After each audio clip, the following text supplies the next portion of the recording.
We are introduced to Kanata, who has just made the horrible mistake of going on a date with Crazy. If it wasn't already clear, those 38 stab wounds were fatal, so Kanata gets isekai'd in the worst possible way. But things don't get any better for him in his next life either, as he wakes up to find this old, ugly goblin staring at him. He doesn't understand what's going on, but it seems he has been reborn as one of them, so the elder gives him a new name, Gobro. The old man then proceeds to shove a big and juicy maggot down his throat for that bonus protein. And since Gobro is a baby, he can't speak or refuse anything. By day 2, he woke up to find himself surrounded by tons of ugly green babies, and he is faced with the reality that he is just as ugly as them.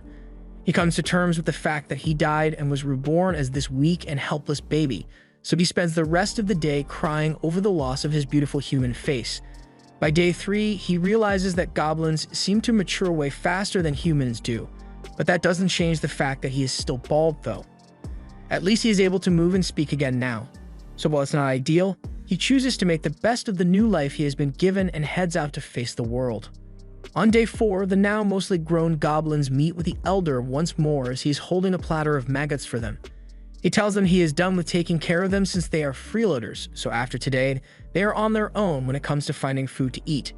Gobro doesn't like the idea of eating maggots willingly, but it's pure protein, so he scarfs them down regardless. Afterwards, he now has to head out into the world all on his own, and as he exits the cave, he finds a beautiful world with unfamiliar plants and animals all around. One other goblin that had followed him is scared to be outside for the first time ever, so Gobro tries to reassure him by saying it's his first time seeing this place as well. The other goblin is Gobakichi, and although he is not very smart, Gobro decided to team up with him for one very important reason. He got the bulk genetics, so he's going to be helpful in hunting for food. They find a rabbit in the forest, so Gobro sends Gobakichi to attack it from the front.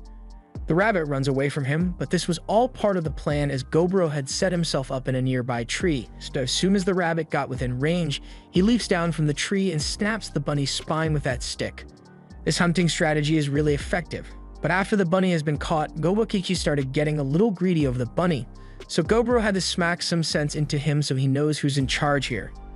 After giving him a good dose of domestic abuse, Gobro begins prepping the bunny so it can be ready for their dinner.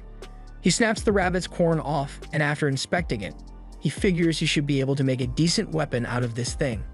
Just then, he sees a notification in his head, and he doesn't know what to make of it since the elder never gave a tutorial on this. But his thoughts are cut off as Gobakichi has recovered and is salivating for his share of meat. Gobro conceives and pulls out the meat, which Gobakichi proceeds to gobble up with gratitude. On the 5th day, the two continue their hunting strategy, and Gobro has successfully implemented that rabbit horn as a weapon. As he takes a new horn from the rabbit, he receives a notification in his head again, but he's still not sure what it's supposed to be. He sits down to eat some meat, but once he takes a bite, his eyes begin to glow blue, and he is informed that he has acquired an escape skill from the rabbit. It all makes sense to him now as he recalls that in his past life, he had the rare ability of absorption, which allowed him to have a chance of absorbing the abilities of anything he eats. Although he still has absorption, it seems that all the other abilities he managed to gain have been reset since he is in a new body. It's still pretty lucky that he got to keep a skill at all, so he's okay with how things have played out since there are plenty of monsters lurking in the forest that he can eat to gain power. By day 6, Gobro has already started attracting girls with his impressive meat. She is amazed that he and Gobakichi had managed to capture horned rabbits when others have died trying to do the same. And since she actually has hair, it is officially confirmed that goblins can have follicles, but Gobro and Gobakichi are just bald. Gobro asks if she would like to participate in their hunt for the next day, and she was overjoyed at the offer. But on the 7th day, it rains so much that they had to postpone their hunt. Since he has nothing better to do, Gobro decides to go check out what they've got in storage since he has never been back here before. However, he wasn't prepared for what he would see there. He found a group of captive human women, which proves that even in this world, Goblin Slayer was right all along. He's just going to try to ignore it, so he spends his time crafting a weapon instead. The goblin elder named Gabji comes over to him since he seems to be oddly motivated to survive. At this rate, he believes Gobro might level up faster than expected. Gobro didn't know there was a level system here, so Gabji tells him to tap his forehead so he can see it. After doing so, Gobro sees that the elder is currently at level 86, and he mentions that if one manages to reach level 100, then they'll be able to evolve into a higher being. However, goblins age so fast that even though he's only in his 20s, look way too old. As he leaves, he tells Gobro that he'll get to see what an evolved hobgoblin looks like when the promising youngsters return from the village, but something doesn't sit right with Gobro. The next day, it was clear out, so Gobro went out hunting with the other two. Their teamwork is outstanding considering they are only a week old, with Gobmi as backup, Gobro as their mid-range attacker, and Gobakishi as their forward. With this formation, they were able to get themselves a large haul of meat, and Gobmi is brought to tears as she takes a bite due to how thick and juicy it is. Gobro takes a bite as well, and he ends up learning several new skills from snake meat. The next day, they kept hunting, but by day 11, they made the mistake of going into an unknown cave, and they found themselves staring down a huge swarm of vampire bats. They immediately start running away, but the bats are too fast, so Gobakichi and Gobro stay behind to deal with them. They were getting overwhelmed at first, but then Gobro uses the evil eye skill he acquired and freezes all the bats in place. With all the bats frozen in place, they then proceed to kill all of them, and afterwards they dine on their corpses. Gobro gains some new skills from eating the bat meat, including echolocation, vamp up, vamphilia, and COVID-19. As they continue to eat like kings, they are watched by some of the other goblins, who are starving since they are too dumb to successfully hunt on their own. That night, they attempted to take their frustrations out on him since obviously, he's the one with the problem, not them. If they put this much effort into catching food, then maybe they wouldn't be so hungry, but they fail to account for the fact that Gobro has a search ability, so he could sense them approaching. He counterattacked them, and although he didn't really intend to kill anyone, he miscalculated on the amount of his venom skill to use, so one of the attacking goblins ended up dead. He didn't seem to care though, as he still wanted to teach them a lesson for trying to assassinate him. However, Gobmi shows up, and after what she did to them for attacking her precious Gobro, even Gobro feels sorry for them. The next day, they head out to hunt again and are planning a coordinated jumping on this orc. It was just minding its own business when they throw a rock in its eye, and while it's blinded, Gobakichi rushes in. The orc knocks him back with its pickaxe, but immediately after, its fingers get smashed by another rock. They then proceed to claim its kneecaps by inverting the bend of its knees with a club. And to finish off, Gobro stabs it in the head several times. After the orc has been killed, they enjoy its meat, but since they got a lot left over, Gobro decides they should take it all back to the cave, since there is something he wants to do. Once they've brought all the excess back, Gobro calls the attention of all the broke and starving goblins and tells them that they can eat as much as they want as meat. After some initial hesitation, one after the other, all the goblins drop to their knees and begin gobbling up Gobro's delicious meat. As he watches them, Gobro thinks about how he would never have helped people out like this in his past life, but maybe being reincarnated changed more than just his body. That night, after everyone has gone to sleep, Gobro is laying down and trying to do the same, but the notifications in his head won't stop playing. It says he has exceeded the level requirement, so he will be evolving into a hobgoblin soon. However, he wasn't paying attention to it since he was so sleepy. The next morning, something strange happens as Gobro wakes up and discovers that he now looks different. He is confused why his appearance seems to have changed again overnight, plus he looks a lot more similar to the way he did before he reincarnated. And more importantly, he is no longer bald. The same thing seems to have happened to Gobakichi as well, and Gami, although she stayed the same. She is loving the new look on her friends. The elder comes over to see what all the commotion is about, and he is shocked to find that both Gobro and Gobakichi have managed to evolve when they were literally born 2 weeks ago. Gobakichi gets Gobro's attention and says he would like to test out how much stronger he has gotten. But hunting won't be enough to satisfy him, so he wants to have a fight with Gobro himself. Gobro was up for the challenge, so the two head out to begin their match. They both begin boxing out in the forest, and Gobakichi is definitely a whole lot stronger than he was before, but he still lacks the combat skills necessary to be able to take Gobro down in a fight, as Gobro is able to slip under a punch and sweep his legs out from under him. Gobakichi admits defeat and praises Gobro for being so strong, but Gobro gives him credit as well, since when it comes to power, Gobakichi is stronger than anyone else here. Just then, Gobro hears some wolf noises off in the distance, and he can tell that something bad is going to happen soon. He calls for Gami, who is hiding nearby, to spy on them, and tells her that she should go get the crossbow they had made earlier because they are going to be needing it soon. Wolves are chasing a bunch of rabbits down the hill, and once they have successfully killed their prey, they lock on to their next unsuspecting target, a probably innocent orc that was just minding his own business. The orc starts running for its life, but the wolves aren't about to let it get away so easily, so they start chasing it down until they eventually catch up and tear it to pieces. Gobro and Gobakichi watch this all go down, and they think the wolves will be the perfect opponent to test out how strong they have truly become since they evolved. Gobro signals to Gami to begin firing at the wolves with a crossbow, and once the leader is taken down, both Gobro and Gobakichi rush in to start smashing in the wolves. Without their leader, the wolves' teamwork was completely gone, so they were able to make quick work of them and slaughtered every single one. Afterwards, there was just the leader wolf left standing, but he too would eventually succumb to the wounds he sustained. After he collapsed, Gobro approached and opened his mouth to take a huge bite out of the wolf, allowing him to gain some extra skills, including one leadership skill. Gobro takes the rest of the dead wolves back to the cave and tells the other goblins that they are free to eat as much as they want, but from now on, he expects them to catch their own food.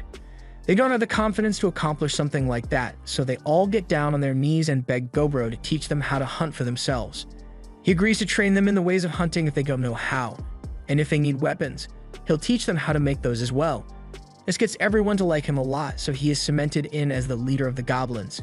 It may partially be because of his leadership skill, but that doesn't matter to him. He will work hard to lead his comrades, and he'll continue to eat and gain new skills as he goes, all for the sake of achieving his goal. Day 17. Gobro wakes Gobji up from his nap to inform him of an incident. All the human women whom they had locked in the basement realize that Goblin Slayer isn't coming to save them. So rather than spending the rest of their lives as breeding slaves, they offer themselves with poison, so Gobro and Gobji hold a memorial and burn the bodies. By day 23, Gobro had begun training all the goblins in the ways of not sucking at being a goblin.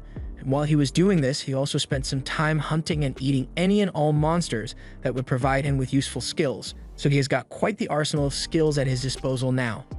Just then, he notices several figures approaching from a distance, and while they may look like goblins, he's not the type to trust strangers blindly, so he draws his sword and prepares to cut them down. However, he is stopped by Gobji, who tells him that those goblins are the fathers of the current generation of goblins, and they're home with the milk. Gobji is happy with the haul of food the old goblins returned with, and they also happen to capture some more women to be used for breeding, so Gobji is rather glad about that as well. Goblin DNA is so strong that even if they mate with other species, it will still result in a goblin baby, and while Gobro can understand the instinct to reproduce, he still has to admit that this is really messed up and he needs to do something about it. He goes over to the biggest hobgoblin of the older generation and asks if he can be in charge of taking care of the women, but the old goblin gets angry because he wanted to take them for himself. Gobro isn't one to back down, so a fight was about to break out between the two, and both generations were ready to jump in to help at a moment's notice. But before the bloodbath began, it got broken up by two other goblins. They would prefer it if they didn't cause a civil war to break out between the generations, so they suggest that the two people with beef settle it in a way that won't get them involved. These two are Hobsato and Hobsi, and they suggest that the leaders of both generations have a battle to settle the dispute, so the winner will get to decide what the village does from now on. They also make a rule banning weapons, so that no one ends up dying, and the older goblin agrees to the term, not knowing he's about to get his ass beat. And a couple minutes later, we see clear evidence that the older goblin indeed got his ass beaten. Gobro has him tied up in a spider's web, but he assures everyone that this doesn't count as cheating, since the webs aren't a weapon. He produces it from his body like Toby's Spider-Man thanks to a skill he got earlier, so with the current alpha tied up and beaten, Gobro has been crowned the new leader of the village, and no one dares to object because they don't want to end up like the old leader. Later, Gobro goes and tells the captured women that he has instructed all the goblins not to lay a hand on them, and he won't be touching them either, so they have nothing to worry about. He'll make sure they are well taken care of, and eventually he'll see to it that they are sent back to a human village. The girls are relieved to hear that they will be alright, but there has to be some kind of catch to a deal like this, so one asks Gobro what he wants them to do in exchange for their freedom. Gobro does feel bad for them, but that's not the only reason he chose to help them out. He has no other way to get any information on the matter, so he tells them that all he wants is to learn about the human world here. So after talking with them for a bit, he finds out that these women were part of a traveling merchant group, but when they were attacked by the goblins, all their men were slaughtered, and these 5 were the only ones who survived the attack, only to be captured and brought here. They start to cry after being forced to relive the tragedy they went through, but it's not like Gobro can say, "Sorry, my people wiped out your friends and family," so he just gets up and walks away. A couple days pass, and the women seem to be more cheerful regarding their current situation, but it's probably just their way of coping. From the time he has spent with them, he has learned that humans in this world don't evolve the same way monsters do, but in exchange, they are able to take on multiple jobs. The red-haired one seems to be a rookie adventurer as far as Gobro can tell, but she's pretty weak as far as warriors go, so he may have her join the goblins in training later. Speaking of training, Gobro made all the older goblins join in on the training as well, and it doesn't matter how old they are. If they get pissy with him, he's going to smack some sense into them. For the next few days, Gobro focused on group exercises so that he could teach all the goblins the new rules he had set for them, and you can tell the former leader is not happy about it, but he can't go against Gobro's decisions anymore. On the 31st day, it was rainy, so everyone stayed inside. Everything was perfectly normal, but then Gobro's detection skill alerted him to some goblins heading towards the human women, and he knows what that means. The former leader has gathered a couple of his buddies, and they were planning to have some fun with the humans, but Gobro shows up behind them, and he distinctly remembers spending a couple days going over the rules with them. But it looks like some people never learn, so he's going to have to teach the old man another lesson. The women wake up to the sound of Gobro killing one of the insubordinate goblins, and they are obviously scared. The other goblins had heard the commotion and rushed in to see what happened, so Gobro asks Gobmi to help him drag all the goblins he tied up outside and to tell everyone to gather around because there's something he wants to show them. That night in the pouring rain, Gobro proceeded to beat the rule-breaking goblins to death, leaving the former leader to suffer the worst fate as Gobro's personal punching bag until he was just barely alive, only to be left out in the rain to die a slow and painful death. With this, Gobro asks if everyone understands the rules and what will happen if they break the rules, and no one dares to say a word. The next day, it's back to the regular hunting, and the group is up against a trekhorn with scales that make it almost really difficult to pierce. The trekhorn charges at Gobro, but he uses his spider silk to trap it in place, and with it immobilized, both he and Gobakichi were able to target its weak points and kill it fairly easily. After it has been defeated, Gobro and the others eat the meat, and he gains several new skills. One of which is a skill called Triple Strike, and even though he is doing it himself, Gobro still has no idea how the extra 2 strikes are being generated, but he's not going to question it. That night, while Gobro was in bed, the red-haired human came up to him and just climbed into bed with him. Nothing unholy took place that night because she was probably still just scared from what had happened the previous night, so Gobro let her sleep in his bed. However, by morning time, Gobmi had gotten jealous, so she climbed into Gobro's bed as well. In other news, the Goblin Gobro had assigned to be carrying all the equipment managed to evolve as well due to all the manual labor, so she is now relevant to the plot as well. The training of the goblins has been divided into different units, with Gobakichi handling the armored units, Gobmi handling the ranged units, and Hobsato handling the regular fighters. And now that Gob has evolved, she handles the training of the support goblins. Meanwhile, Hobse is busy doing absolutely nothing because she is the only mage among the goblins, meaning there's no one for her to train. Gobro decided to leave the training of the goblins to the appointed captains while he heads deep into the forest to hunt some strong prey. While there, he spots another trekhorn in the distance, and since he has the element of surprise, he decides to try using a magic skill he had acquired previously, casting Phase 1 Demise Magic. And once his attack hits, the trekhorn that they had had so much trouble defeating earlier was easily destroyed in a split second. That landslide victory may have made him a little too overconfident because he then decided further north into the forest, but only once he had gone in really deep did he remember what Gobji had told him a couple days after he was born last month. He was explicitly warned never to go into the northern part of the forest, because in there lives a crimson creature called the Red Bear, and now he has come face to face with said Red Bear due to his carelessness. Any rational being would have already started running away, but even though he can't guarantee it, Gobro still believes that he may be able to take this thing down if he comes up with a plan. He wants to kill and eat the bear to gain even more skills, so he activates his Demise Magic and gets ready to throw everything he has at the bear. Back at the cave, Gobmi is getting worried since she hasn't seen Gobro all day, and neither has anyone else since he left their training session that morning. But the others aren't really worried since Gobro is strong enough that he'll probably be fine even if he gets himself into trouble. But I don't know if he has a plan for this because the bear managed to dodge the attacks. It lost an arm in the process, but it's still every bit as dangerous as it was before, so Gobro can tell that if he gets hit by one of those claw strikes, even the refined scales armor skill he got from the tricorn wouldn't be of any use to him. So since he can't afford to take a single hit, he resolves to kill the bear as soon as possible. However, even after striking it in the skull with an axe, the bear still keeps chugging along, so Gobro is forced to step back and try something different. He attempts to use his spider webs to trap the bear, but is too strong for that and breaks itself free.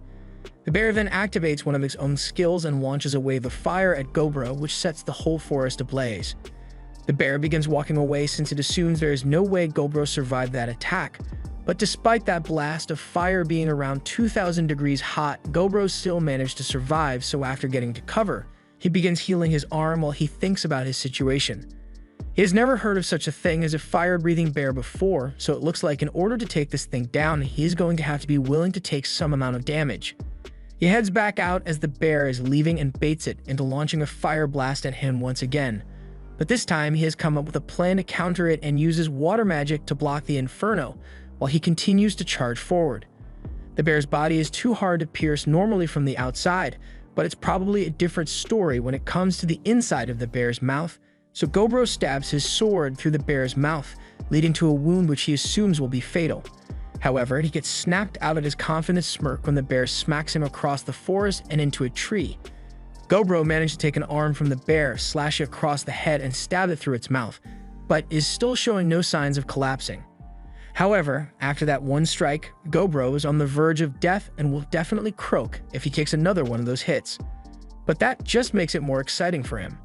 He charges back in and raises his axe to strike the bear, while the bear readies its claws to strike as well. But once the clash is over, one of Gobro's arms is seen flying through the air. The bear had indeed managed to rip his arm off, but at the end of the day, Gobro was still alive, even if he is barely a step above passing out dead. He grabs the bear claw that is impaling him and takes a bite out of it, gaining 2 new abilities, but he succumbs to his wounds and passes out afterward. He then receives a notification that the level requirements have been reached, so he is allowed to evolve into a rare ogre class, which he immediately accepts. After some time, he wakes up and finds he has evolved yet again. His hand is regenerating. Thus, when he returns to the other goblins, they are all in shock by how he has become. Gabi scolds him for being away and making them worry. She tries to leg kick him, but our boy stands there and takes it like a man while Gabi drops to the floor screaming in pain. Since Gobro became an ogre, Gabi had been following him around non-stop, but before he addresses that, he wants to get himself a change of clothes. As he enters the storage room, the women are frightened because they don't recognize him at first, but after he shows them his skills as proof of his identity, they calm down a bit. One of the human girls takes a look at an axe that's been heavily damaged, which she seems happy to fix, and while Gobro is here, she informs him that she made a knife out of a magic stone, so she would like him to check it out. Gobro is impressed by all her hard work, so he gives her a pat on the head, and Stockholm Syndrome must be hitting her hard because she loves it. On the other hand, Gabi and the redhead girl hate it as they are jealous that Gobro is giving another girl his attention. Gobro then goes over to the twins to see how they are doing, but the work they have to do is a bit much for just the 2 of them to handle, so they ask Gobro if they can get a few extra hands to help. Since they asked, Gobro decides that he can tell a couple of the goblin girls to come help over here, and the twins are happy to hear it, but even Gobro is amazed how quickly they started liking goblins despite literally having their entire family killed by them a week ago. He jokes that they would make great wives, and the girls don't seem like they are opposed to the idea, but Redhead and Gabi certainly are. Next, he goes to check on the green-haired girl who has been busy making potions. He takes a look at one of the vials and he can tell it is poison, which the girl doesn't deny. She had made it for protection and was initially planning to squad wipe all the goblins by poisoning the food, but then she learned that there were trustworthy goblins like him, so she doesn't intend to use it anymore. The next day, Gobro realized that he could no longer do his regular training because in his ogre state, even holding back against the other goblins nearly kills them, so he'll refrain from fighting them anymore. Gobakichi takes the loss really hard and decides to go hunting to clear his head, and while Gobro is worried about him, he also knows he's got to give him some alone time. The rest of the day was spent with everyone going through their normal routines, and for once Gobro got a chance to just relax as he passed the time by sewing next to Hobbsy. Even though he lost an arm in his fight with the red bear, it hasn't really slowed him down all that much since he has a slime skill to make up for it. But that aside, he tells Hobbsy that he would like to get his book back so he can finish reading it, but she just ignores him completely and just keeps reading it.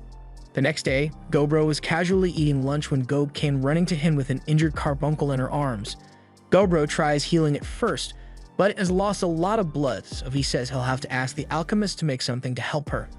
After the treatment is done, the carbuncle wakes up and is confused about her current situation and who all these strange people around her are. They explain everything to her, So the carbuncle is grateful to them for saving her life even though she is a stranger to them. She says her name is Returner and she was attacked by some humans not too long ago, which is how she ended up in that state. Apparently, the gemstone in the forehead of a carbuncle is worth a lot of money, approximately 1 billion gold coins, so it's no wonder that they are trying so hard to kill her for it.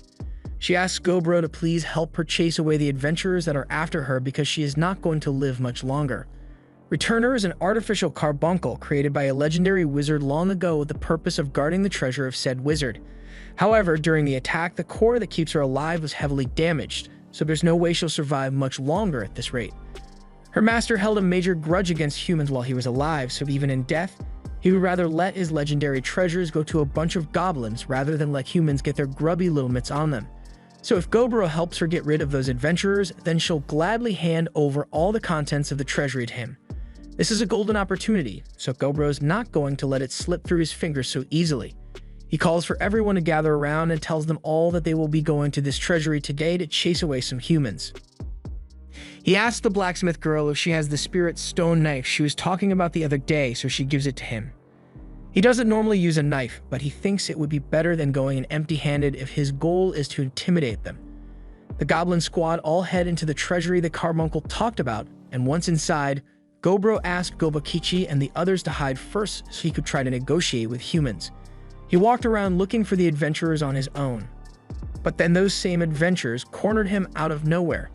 They grumble amongst themselves about having it deal with an ogre as well now, but they just decide to get rid of it as quickly as possible. An assassin tries to go in for a stealthy kill, but Gobro sees it comes a mile away and is able to block the strike with his bare hand.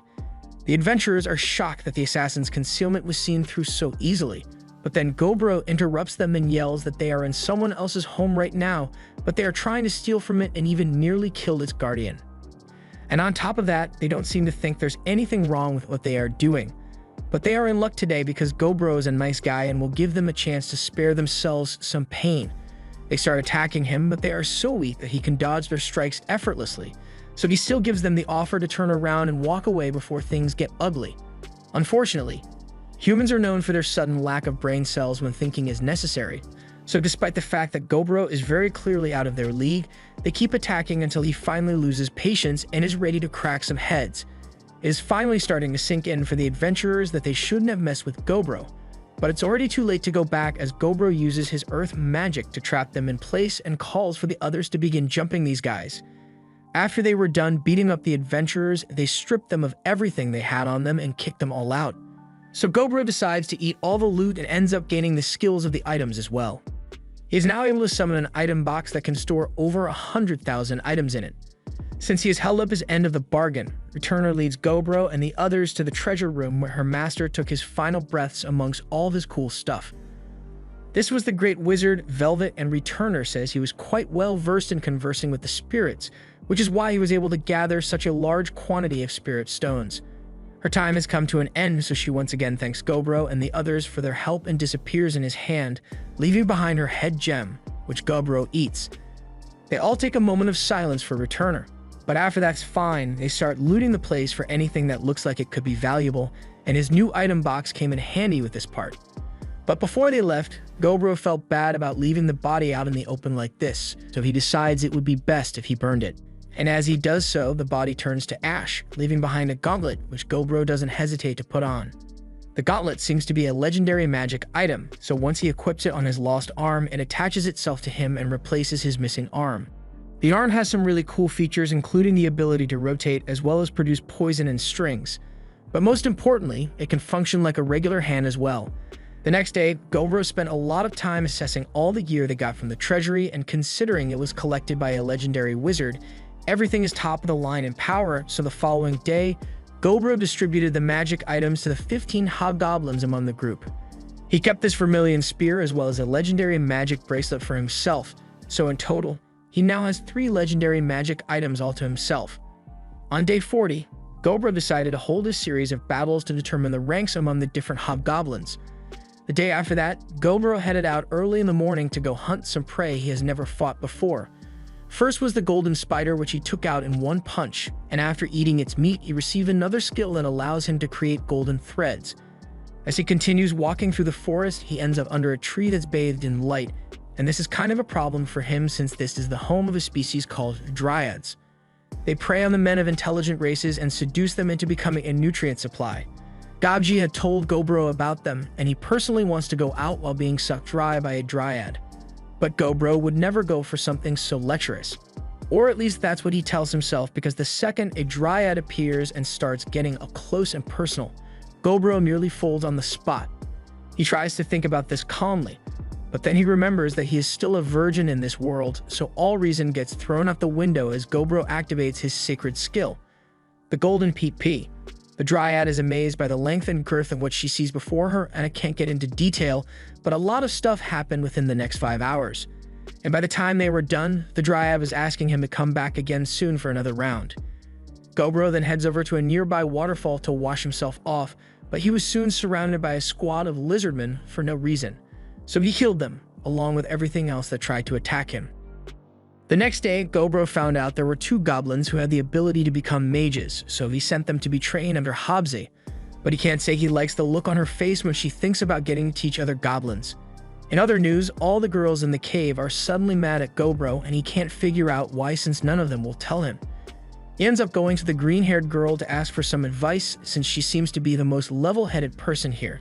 So she tells him that everyone is mad because they know he went to Pound Town recently. The dryad left some very recognizable marks on his body, so they are jealous that he didn't choose him first.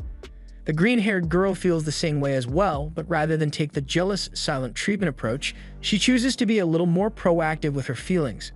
We've already seen that Gobro folds easier than a blanket in these kinds of situations, but Goblin refuses to let it happen. At least not unless she gets to join in as well, and everyone else has the same thoughts. A lot more happened that day, which required Gobro to put up a soundproof wall in his room, but he doesn't want to talk about it. The next morning, Gobro's detection skill alerts him to the approach of some enemies, and thanks to this skill improving, he is now able to identify the race and general strength of an opponent. He heads outside with Gobakichi and is confronted by a couple of elves who seem like they are going to be a real pain in the ass to deal with. They have a proposal to make, but the elves are being really high and mighty about it, considering the proposal is them asking for help. The elf's territory is about to be attacked by humans who wish to steal their treasure, so he wants to have the goblins fight to help defend against the attack. And in exchange, they'll be provided compensation.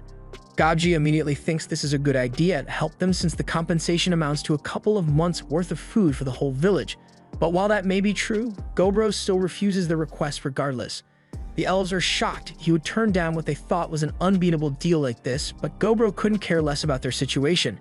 And while he normally wouldn't be opposed to helping them out, their pompous demeanor irks him, so he wants nothing to do with them. The elf is angered and nearly draws his sword on Gobro, but Gobro immediately uses Conqueror's Hockey and brings the elf leader to his knees with the immense pressure. After this, he grabs the elf leader's neck and tells him to call off the archers surrounding this place if he wishes to continue having a non-crushed neck, and he isn't bluffing either. One of the archers attempts to fire an arrow into Gobro's head, but he catches it with his teeth and bites until it shatters to pieces. Gobro is turning down their offer partially because he's not in the mood to fight humans, but if they threaten his goblin village as well, then he might reconsider teaming up with the elves. But with that said, he uses his legendary spear to make it clear that he could kill everyone here in a second if he wanted to, but he'll let them go today. All the elves make a hasty retreat back to their tribe, and Gobro is sure they won't return here for a while after a scare like that. Or at least he hopes so. The next day, while out hunting, Gobro comes across a gray slime, so he defeats it with some fire magic and picks up its core so he can munch on it. After eating the slime, Gobro unlocks the abilities of physical damage resistance, fluid regeneration, and auto-replication. Auto-replication is an ability that allows Gobro to create a copy of himself using any of his body fluids. He tests it out by using a drop of his blood, and after a few seconds, a mini Gobro is formed. He is able to share his senses with this miniature version of himself, so he comes up with the idea to have clothes made for all the women he cares about, but with his blood mixed into the lining so that it can act as a way to contact him if they are ever in trouble. The next day, Gobro had one of his blood children keeping a lookout for any suspicious behavior, and it just so happened to see the elves approaching once more, but this time it looks like the leader has brought a whole army with him this time.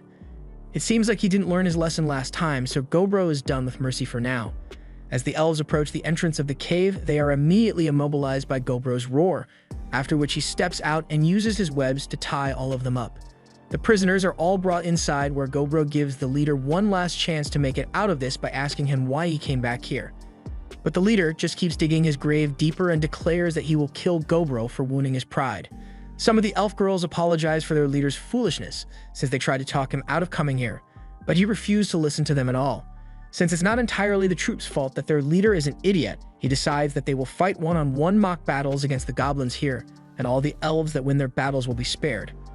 Although the leader is going to be killed no matter what, long story short, of the 23 elf soldiers, only 6 were defeated, and Gobro may or may not have rigged the matches so that all the male elves lost so that he would have the elf girls to himself, but that's besides the point. He eats all the elf men, gaining some extra skills from them, and now that that's done, he addresses the surviving elf women and tells them that they all need to surrender their weapons and magic items because they are being held as prisoners now. The elf girls are shocked because they thought they would be set free if they won their mock battles, but Gobro isn't so kind as to forgive people who came here with the intent of killing him. Gobji is already thrusting in excitement since he believes he will finally get to go balls deep with some elf girls, but Gobro imposes the no-touch rule again, so the elves won't have to worry about any other goblins. Gobji can accept it since Gobro is the boss in the village, but Gobji still asks if he can get some action since he's so pent and Gobro feels kind of bad for him. Gobro still has to execute the elf leader, and he's got something special planned for him. Later on, Gobakichi reaches level 100 while out hunting, and as a result he evolves into a more powerful version of himself. The rest of the goblins are in awe of his new physique, especially Gobro, who is glad he has someone on his level once more. Gobokichi has become a special variant as well, and his iron-hard crimson skin is a result of blessings from the demigod of flame and war. So he's become really tough, and the first thing he wants to do now that he has evolved is spar with Gobro, to which Gobro is more than happy to take him up on that offer. They begin sparring, and Gomakichi is definitely able to take a few hits from Gobro, but ultimately he still lacks the skills to really contend and gets defeated fairly easily. While Gobro may have won the battle, he is still impressed with Gobakichi for catching up to him in the first place, so he is glad he has a rival to keep him on his toes.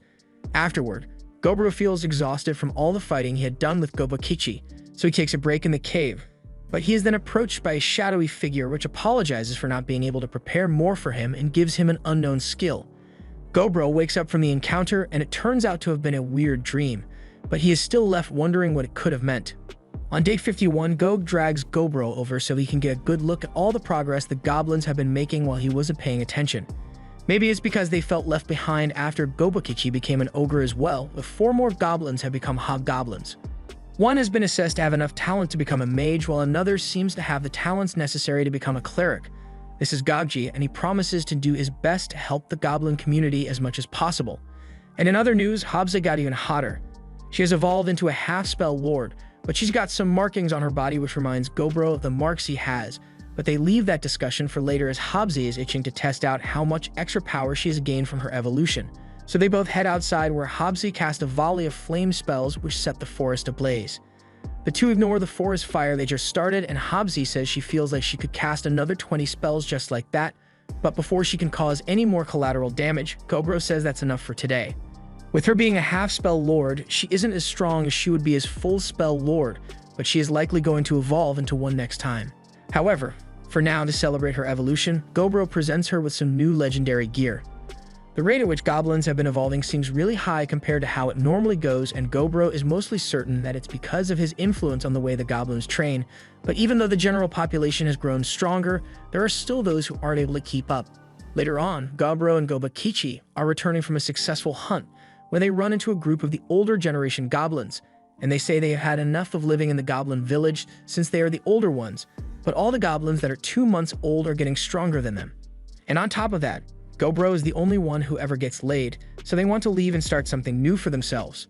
To their surprise, Gobro has no issues with them leaving since they didn't steal any stuff, and he even goes out of his way to provide them with a knife made of mithril to help them with their journey.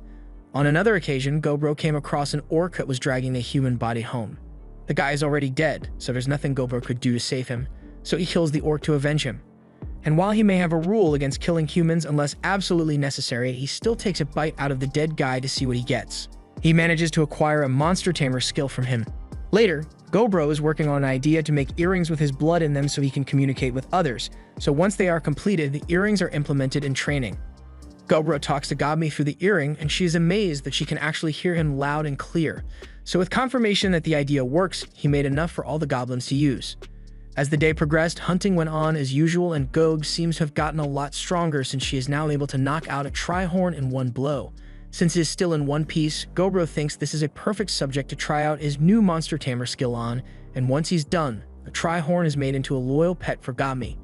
Gobro goes on to tame a lot more animals over the course of that day. On the 59th day, Gobro sets things up so that the red-haired girl can train by fighting kobolds one-on-one. She sits down for a break with Gobro, and as he is eating, she asks if she can have a bit of his meat. Gobro doesn't mind and hands her the drumstick, but as she takes a bite from it, she pauses for a moment because she just unlocked a new job class. Her job is called Nor Soldat, and it gives her boosts that allow her to move like this, with the only caveat being that she needs to eat monster meat occasionally or she will die. That night, Gobro is woken up when his detection skill alerts him to dozens of kobolds heading this way. They are being chased by something, but he can't tell what it is, so for now, he has all the goblins ready to defend against whatever threat may be coming and tells them to leave the kobolds alone since they are the victims in this case. As the kobolds run past them, it is revealed that they were being chased by magically animated skeletons, so Gobro ordered Gobmi and her team to open fire. They do as instructed, but the arrows have no effect on the skeletons, and at this rate, they are going to end up getting overrun. There is clearly something creating these skeletons, so they'll need to take it out if they want this to end, but for now, Gobro tells everyone to drop their weapons and throw hands because smashing the skeletons is the only way to slow them down. Smashing the skeleton works, but they can't keep this up forever if the skeletons don't stop coming, and this is where Gobro comes in because he is going after the one creating the skeletons. He dashes for the entrance while ripping through the skeleton horde in front of him, so after only 7 seconds, he finally gets to the greater skeleton that is summoning the rest of the skeletons and punches a hole through it. Once the main skeleton has been defeated, Gobro takes a bite out of its head, which gives him a bunch of new undead skills, and as he returns to the cave, he is greeted by all the kobolds who have now started referring to him as their lord. The kobolds were out mining when they accidentally dug into Velvet's treasury and set off its guardian, a greater skeleton. So the only thing they could think of to survive was to run for the cave of the terrifying ogre they've been trying to avoid. Their story makes sense to Gobro, but he reminds them that he has been killing a lot of their kind for a while now. So are they really sure they still want him as their lord? But the kobolds are fully aware and want to serve him regardless. At this point, Gobro has gathered humans, elves, and kobolds, so while he didn't intend for it at first, he admits that things have gotten pretty interesting around here. The next day, Gobro went out hunting with Govakichi for the first time in a while, but as they were heading into the forest, they spotted a team of 12 humans moving through the forest quickly, so Gobro changed plans and decided that they should follow the humans. They chase after the humans quietly, and by eavesdropping, Gobro is able to learn that the humans are planning to kidnap the daughter of the elf chief. Their target is the group of elves that will be returning from a festival today, and they got the necessary information from traders among the elf tribe. 2 hours after sunset, the convoy arrives, and Gobro is stunned by how beautiful the elf princess is, even by elf standards. But then the human attack begins, and 2 elves of the convoy immediately get headshot. Govakichi wants to go help them, but Gobro stops him since this fight has nothing to do with him. The humans then proceed to take the elves down, and when they finally grab the princess, Gobro changes his mind and decides to save them, but totally not because he sees a chance to add a new member to his harem. After taking down the humans, Gobro and Govakichi grab all the bodies of the survivors and carry them back to the cave, where one of the captured humans confesses everything he knows so that Gobro will spare him. Apparently, the war with the elves is going to begin within 20 days, but while that information was definitely useful, the soldier is unfortunately a man, so he isn't eligible for the harem. In unrelated news, Gobro gains the skills of several soldiers, and then he turns to Elf Princess who had just woken up. She is scared the first time she sees Gobro, and she seems to be a bit different from the other elves since she has wings. She is confused about everything that happened, so he tries to calm her down by saying he won't hurt her, but she was more concerned about getting back shots from him. After Gobro clears up the misunderstanding, he sits down and has some tea with the princess. But she is pissed that Gobro just hid in the bushes and watched her men get killed before deciding to do anything. It's reasonable for her to be angry about his actions, but then again, Gobro does not care. He doesn't like getting involved in quarrels between the humans and goblins unless there is a pretty girl involved, of course. Besides, if she's got time to be crying over her dead men, then she would be better off using it to find the traitors among her people who ratted out her location. The news that some of her people may be traitors only makes her cry even more, so Gobro tells her to get some rest for tonight, and in the morning, they'll escort her back to her tribe. On a side note, Gobje is still as down bad as before, but Gobro won't let him go anywhere near the elf princess. The next morning, Gobro leaves early to escort the princess back to the elf tribe, and while they are walking, he asks about her wings and is told that they are something that only high elves have. This is an evolved version of an elf who is able to fly with the wings, although the princess says the wings are usually hidden within their bodies, so outsiders don't see them often. After that, they continue walking for another 3 hours until they finally reach the elf village, but they are immediately held at arrow point by dozens of elves in the trees. And these guys aren't messy around because their arrows are made of mithril and would be a serious threat to Gobro, although he could probably handle a couple of shots. The elf princess steps up and tells the archers to back off since Gobro and Gobakichi are the ones who saved her. The archers are confused, but eventually, Gobro and Gobakichi are allowed to meet with the village chief. The chief thanks Gobro for saving his daughter since she is the most important thing to him, but Gobro cuts straight to the chase and says he didn't save her out of kindness or anything, he wants a reward. The village chief believes it is fitting to reward the man who returned his daughter to him safely, so he calls for an attendant to bring over a magic item. The item is called Failnot, and it is an heirloom of the elf family, so the princess asks if he is sure he really wants to give that up, but he believes it is decent compensation for the service Gobro has done him. Gobro is glad to see that the elf chief isn't a cheapskate when it comes to things that matter, so he tells the chief that he has some information that may be useful regarding the upcoming war with the humans.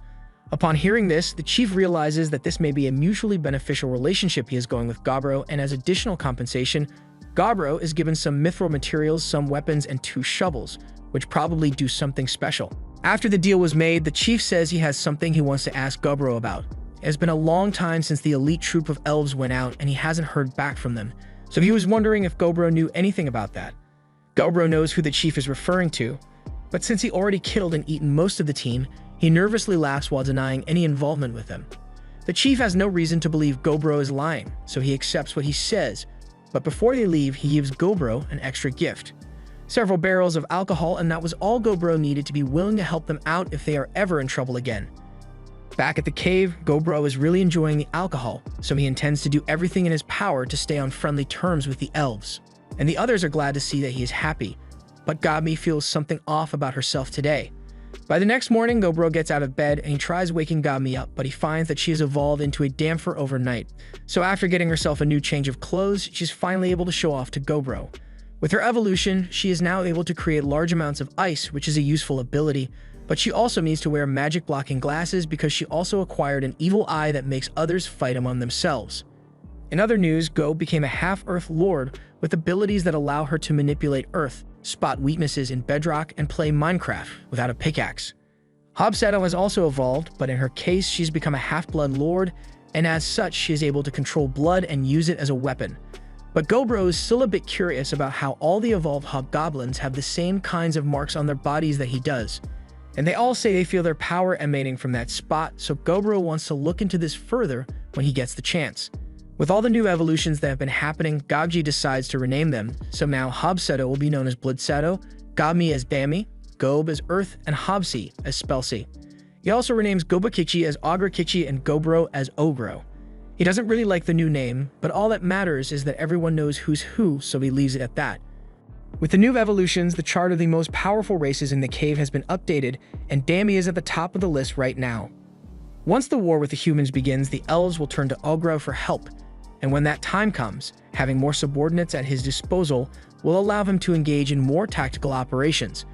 With that being the case, he began to distribute more of his communication earrings among the different species, but when it came to the elves, they were unwilling to put anything on unless Ogro put something in.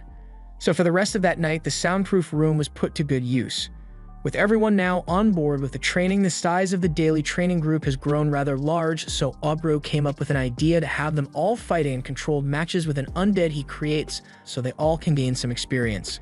The skeleton he summons has dark bones and heavy armor, which indicates that it is powerful based on the equipment it spawns with. All the elves end up losing to the skeleton in battle. The undead were useful as training dummies, but the fact that they burn up as soon as they are exposed to sunlight really doesn't leave many options on how to use them during the day. For now, Ogro is focusing his efforts on training the elves and kobolds to improve their skills, especially the kobolds, since they are currently pretty low on the power scaling board, so if they don't get their act together, it's going to be hard for them to keep up. The next day, he has the kobolds practice group hunting, and honestly, they did a lot better than he expected them to because they managed to catch 20 wolves in one session, so they were able to tame them with his skill. After returning to the cave, Obru was pleasantly surprised to find that his axe that was damaged in the fight against the Red Bear has been upgraded. The entire thing has been modified with all kinds of mithril alloys and spirit stones, so Obru is really impressed with her work. He asks when she learned how to make stuff like this, so she explains that she recently ranked up to an elemental smith, and for her achievement, she wants a special reward from Ogru. The next day, they were meant to go out for some additional training, but Abrakichi has something important he wants to discuss with Ogru. He asks Ogru to swear not to laugh at him, but he has always had a crush on Earthy, and now that she's become an Earth Lord, that voluptuous body is making him feel some type of way. However, he has no idea how to talk to her, so he really needs Obru's help with this one, and Obru feels like his time has finally come to be a big brother. Obru teaches Abrakichi everything there is to know about getting the girl, but he's got to do it tonight. There's no point in leaving it for later, and if he ends up getting rejected anyway, the worst she can say is no. He tells Abrakichi to let him know how it goes with Earthy, and after Abrakichi confesses to her, long story short, he gets laid. The next morning, Abrakichi is fighting with Obru again, and today he's feeling a lot lighter than before and is much happier, all thanks to Ogru's advice. After training as usual, they head out to begin hunting, and today there are a bunch of new insect monsters that Obru had never seen before, so he wanted to gather as many as possible to help make some armor plating. He also eats some as well and is able to acquire the skill of exoskeleton. So he tries it out, and his body is immediately covered in really tough armor. It holds up well against strikes and it repairs minor damage quickly as well, so it would be really useful in battle. But he doesn't like how obvious it looks, so he takes it off. Unfortunately, it looks like the armor was created using his clothes, so that jacket is just gone now. But this also teaches Ogru that he is able to register and recall forms that may be useful to him. So after getting some new pants, he creates an aerial form using some beetle skills he had acquired, and with it, he is now able to fly, although it's going to take some practice before he is really good at it. The following day, it rained, so no one could go out at all. However, that didn't stop the redhead from asking Obru to train with her. He used to think of her as a cute puppy, but now she's more like a Doberman with how powerful she has become. After training, Obru headed over to the blacksmith to see how things are going on her end, and lately she's been working with the elves to develop more interesting weapons with mithril. For example, she developed a new rapid-fire crossbow, and Obru is really impressed with the work she has put in. After that, he went to go check on the chef sisters, and their skills have improved as well, so Obru attempts to get them to recreate some foods from his past life like potato chips, and the sisters are more than happy to try anything he suggests. Next up on his checklist is a check-in with the alchemist to see how her research on potions and magic tools is going, and she seems to have created a magic item that can freeze a person in place if they are hit with it, and she is really proud of her creation, so she wants a reward from him. However, the other girls catch wind of this reward, so Obru has to spend the entire night with them. The next day, Obru gets called because there are some strange elves at the entrance to the cave, so he heads out and meets this elf who asks to have a chat with him. He's here to ask for Obru's assistance because the human army is advancing into the forest, and since he is being much nicer than the last guy, and the compensation is bound to be worthwhile, so Obru accepts the request. Later, he gathers all the strongest forces he has at his disposal and tells them that from this day forward, they are now a mercenary group, and they shall be called the Parabellum Mercenary Company, so it is time for them to head out on their first job. Early in the morning of day 71, they all head out on their first official mission as Parabellum, and for the special occasion, Obru decided to have 36 of them partake. With Spelsey's ability, they were also able to bring along their familiars, so in reality, there are more like 73 attackers in this group. The reason they made their move so early in the morning is because one of Obru's blood scouts managed to locate a human army encampment, so that will be their primary target for today. The group arrives at the encampment and they come across a barrier that has been detected around the camp. It is made to keep all monsters out, so Spelsey suggests that they destroy it immediately so they can begin their attacks. To that end, Obru orders everyone to get into position and surround the barrier in preparation for their slaughter, and once they are all in their optimal spots, he uses his gauntlet to fire an arrow which shatters the barrier in an instant. All the human soldiers are left in a state of confusion after they witness their protective barrier crumble to pieces, but they are in for much worse as Earthy creates a rock wall to prevent them from escaping. And now that the humans are trapped, Dami and Spelsey carpet bomb them with powerful magic attacks. And just to be really sure that every human here dies, Obru summons a ton of skeleton soldiers and begins spamming his anti-barrier arrows at the soldiers. However, even with the insane number of attacks that they were just hit with, the human side isn't simply going to give up, so they launch their own counterattack and take down a few of the skeletons. Obru first spots the female knight commander for the humans, and he is already considering having her join his harem if he gets the chance, But before any of that, he wants to have a good battle, so he lets out a loud roar to draw all attention to him. Once the Knight Commander spots Ogru, she orders her troops to concentrate their attacks on him since he is the one controlling the army of undead. Her troops then begin making a path for her to get to Ogru, and as the commander charges forward, one of the soldiers casts a buff in her to allow her to move through the horde quickly. Ogru realizes the commander has good situational awareness and her decision-making skills aren't bad either since she's trying to go straight for Ogru's heart. Although that doesn't mean the attack will work on him though. The Knight Commander is repelled and thrown several feet back into the arms of her troops. After everything he has seen from her, Ogru has made the decision that she will be a fine addition to his harem, so he is going to capture her alive rather than simply kill her. The commander doesn't like Ogru's condescending tone, so she states that she will kill him instead.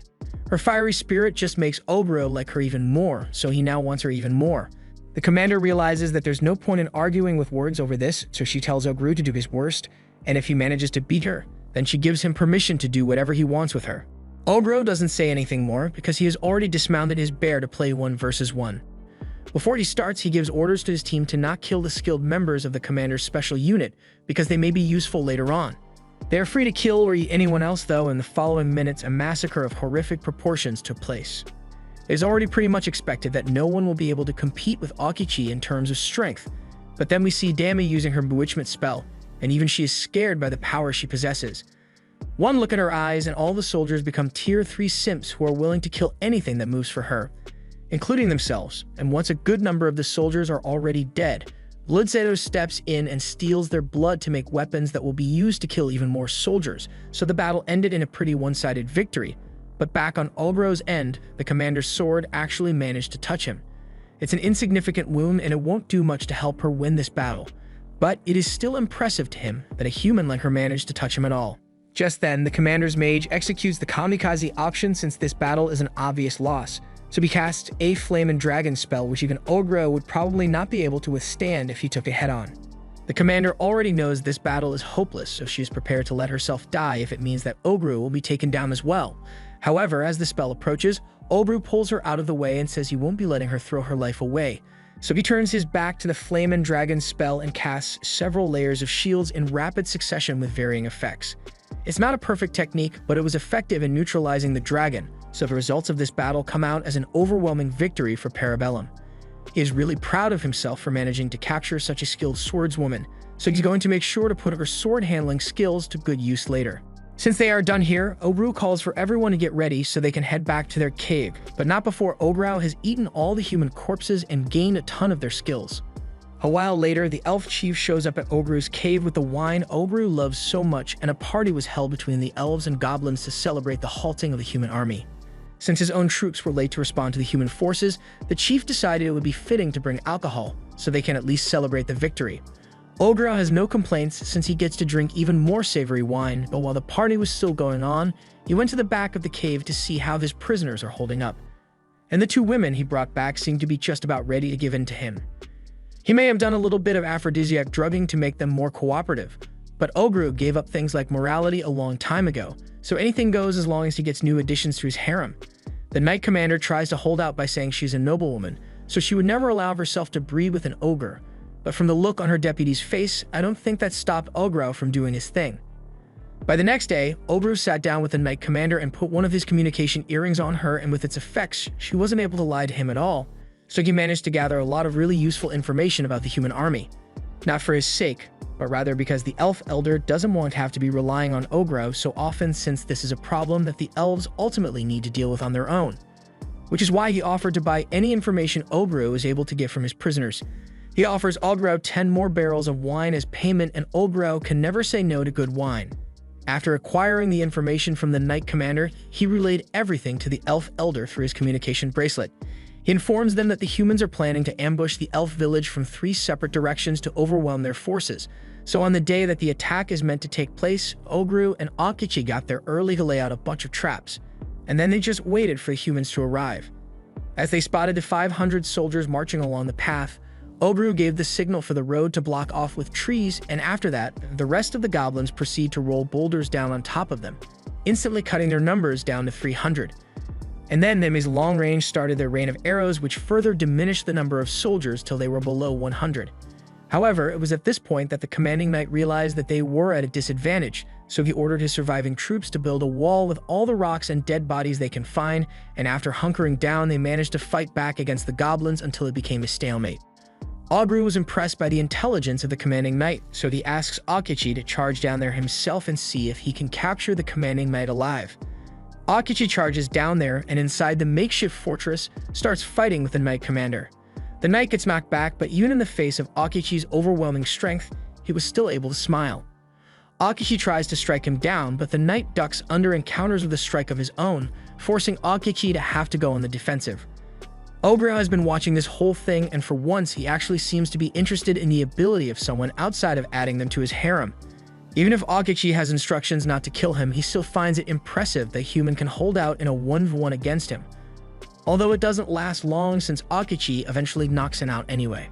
They are done with their mission now, so Ogro plans to report their victory to the elf elder and return to base after eating the corpses as usual. But once he is done with that, Demi comes up to him and asks for some special baby batter treatment tonight, which Ogro is happy to provide. The next day, the prisoners of war are all held in the cell together, and two other guys are lamenting over the humiliation of their situation. The red-haired commander tells them to shut up since this place isn't actually that bad considering they get good food and a place to stay. They don't agree with the sentiment, but while the other guys were nobles, the redhead was a commoner, so this is actually better than the way he got treated back in the human kingdom. Later on, Ogro questions the redhead on the reason why the human kingdom chose to invade the elves, so he explains that the princess of one of the human lands fell ill with a disease that has a 99% fatality rate, but she was set to get married to the emperor, so the emperor ordered a nationwide search for a cure for this disease. Eventually, they heard of a medicine that could cure all diseases, but it could only be found in the elf village, so naturally, the next logical step was to invade them without trying to negotiate. Ogro now understands the reason the war started, and it all boils down to human greed, although he kind of understands the human's point of view since he was once human himself. At the same moment, Earthy was busy mining to expand the cave, but after she hit a crack, a lot of water suddenly started pouring out of the cave and onto the floor. Everyone rushes in to check on her and see if she's hurt, but it turns out they just hit a pocket of water in the caves, and Ogro knows exactly what to do with it. After a few short hours of work, Ogro has completed construction on the first ever Goblin cave bathhouse, and immediately after it is complete, everyone takes a break to have a soak inside the relaxing bath. The next day, Ogro had an idea to improve the fighting capabilities of his troops, so he brought out the soldiers he had captured and set them up to train alongside his own men. This way, those who are less experienced should be able to learn a lot quicker by watching how an actual trained soldier would perform the task. So a simulated war was fought with Dami and Spelsey as the commanders and a mix of the different species as the soldiers. As the day's training continued, the nobleman prisoners got tired, but the redhead was still full of energy, so he goes up to Ogro and asks to have a match with him. Ogro admires the spirit of the young man, so he agrees to fight him, but to make sure he doesn't accidentally punch his body to pieces, he gives him a few buffs to enhance his strength and durability. After doing this, Ogro gets ready and begins his fight with the redhead, but while he was putting up a fight at first, Ogro soon demonstrates why he's the strongest person in this cave by knocking him out cold. Once the match is over, Ogro begins healing him so he doesn't stay paralyzed, and while he's doing this, Akechi comes running up to him and asks to fight Redhead next. Ogro isn't opposed to it, and Redhead seemed to like the idea as well, since a few moments later, he is fighting Akechi with a smile on his face, and he seems to be holding his ground a lot better. After training is done for the day, everyone sits down to eat lunch, and Redhead is currently eating with Ogro. He mentions how he originally came from a land with a lot of demi-humans living there, so he can't understand why the nobles here hate demi-humans so much. Here, all the races are able to live in harmony, and he can tell that Ogro is able to maintain order well, so he gets up and swears his loyalty to him. Ogro has a soft spot for diligent people like Redhead, so he releases him from being a prisoner and appoints him as the master of the other Redhead, so that he can train her in the ways of fighting like a human. Ogro has added another skilled soldier to his ranks, but the other noblemen aren't really worth keeping, so he asks the elf elder to take them off his hands. The elder agrees to take them, but before he goes, Ogro asks him about the special medicine that the humans were after since he wants to know a bit more about it, but the elder tells him that it was already given to him as a gift when he brought back the elf princess. Ogro doesn't understand why he would give something as precious as this if he is willing to fight a war over it, but the elder just has a grudge against humans, so there's no reason he can't give it to someone like Ogro. Ogro then takes a sip of this mythical medicine, and with his ability, he gains a skill for enhanced regeneration, as well as the ability to make his blood into medicine.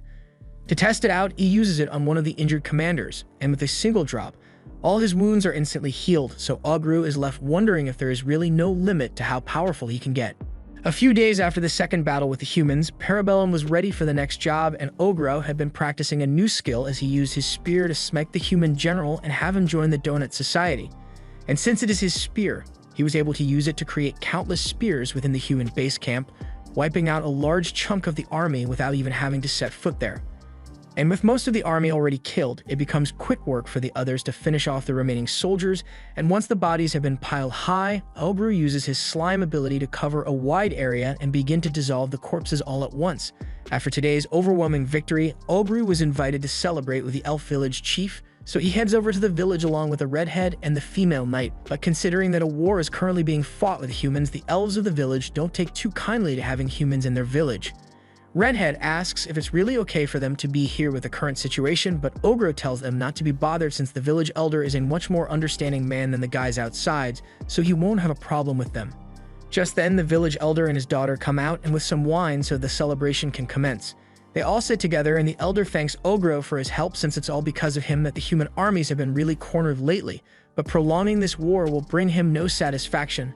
So he wants to end things quickly by sending his best unit out to finish off the last of the human army. Ogru agrees to do as the village elder wants, so he begins returning home along with the female knight in order to finalize the plans of attack against the humans, but along the way the female knight says she has something she needs to tell him. She has devoted herself to Ogro, but she also has a duty to the kingdom, so she asks that Ogro send some of the medicine he acquired from the elves to the kingdom in order for them to cure the princess of her illness. Ogro doesn't think it's a bad idea since it would stop the humans from having to fight the elves and would also get him in their good graces in case he ever needs backup in the future, but there's only one problem with her plan. The main religion of this world, the 5 great grand gods who give blessings so powerful that it could lead to all kinds of problems. Personally, Obrau has received blessings from the god of demise and origin, so if he shows up and delivers medicine out of nowhere, it may start some trouble. But then Ogro realizes that he can use that to his advantage anyway, so he says he'll consider the female knight's proposal. That night, the next target was set to be the human army's main base, which consisted of about 2,000 soldiers, and when compared to the size of their 650 soldiers, it is clear that they would lose in a head-on clash without a plan, especially with the information Ogro received about the humans having gotten back up from the people known as the heroes. Ogro heard from the male redhead and the female knight that the 8 heroes are the mightiest warriors among the humans who have received blessings from the gods.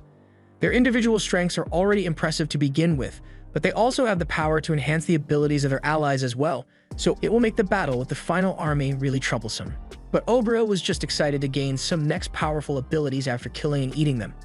To begin the attack, he summons several skeleton soldiers, and Dami asks if that's really such a wise move since the sun will be coming out soon, and it will destroy all of them. Ogru acknowledges her concerns, but he has made some modifications to the skeletons so they'll be able to serve their purpose. In the meantime, he's going to leave clearing out the soldiers around them to Akichi, while he will strike at the center alongside the skeletons.